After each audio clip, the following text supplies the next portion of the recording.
Gay and Lesbian Medical Association, who has some fantastic, it wasn't enough, right? With the Jen other fantastic news. Hi everybody. My name is Ginsberg and this is Malik. And this day is sweet to me for three reasons, which are all about respect for our microphones and for our relationships. First, this morning we went down to family court here in San Francisco, right over there, and a judge declared that as of today, my adoption of Malik is final, and he's now my legal son.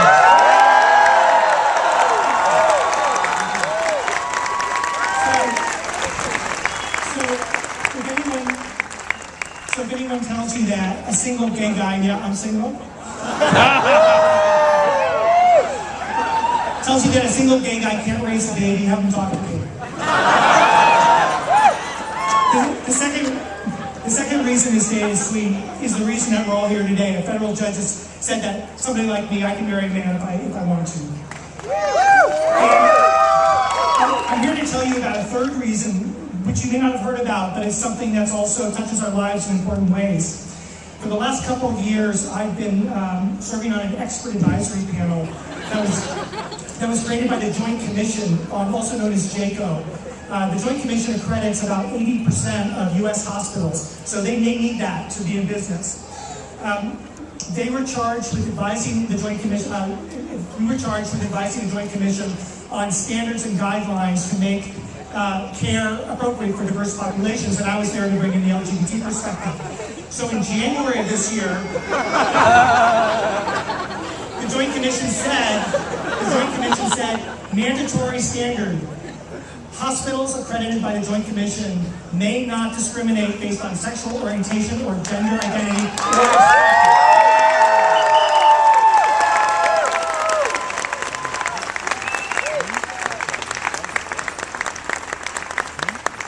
And today, just by coincidence, today the Joint Commission issued a 93-page document which provides detailed guidance to their hospitals about how to do this.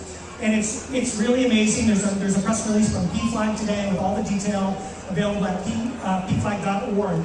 But what I want to do is read to you some of the amazing things that got included in this document.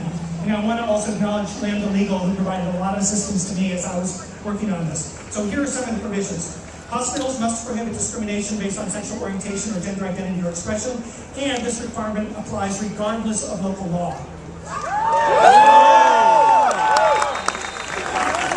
And here, think of the Benitez case in San Diego. Hospitals may not refuse care based on sexual orientation or gender identity or expression.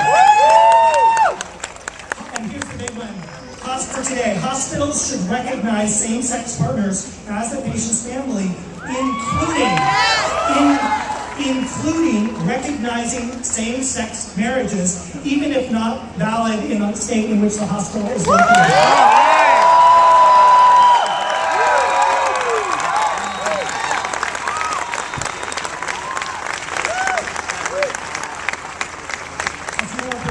Hospitals should involve same-sex parents in their children's care, even those parents who lack legal custody.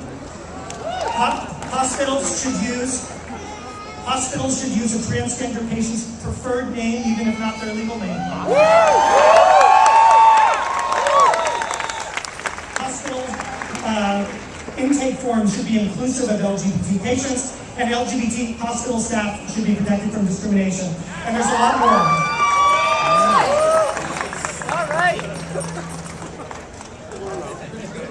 I want to, just in closing, say a couple things. First, we need to use this.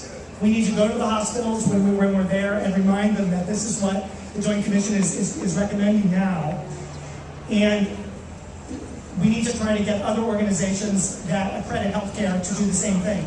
And I'm trying to find a text message from Jody Huckabee, who is the executive director of PFLAG. Couldn't be here today, but I wanted to read his message to you. And that's that it takes straight and gay people standing together to create real change.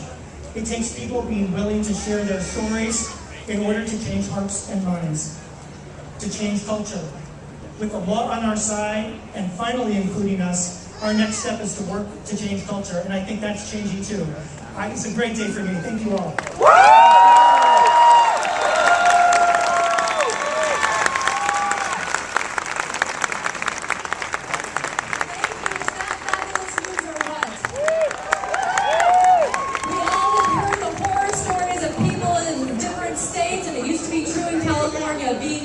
denied access to the hospital, when your lover is, your person you want to, spend your life with, that you want to be married next to, they do not let you go and hold their hand. The lack of dignity that comes with that is gone. That is gone.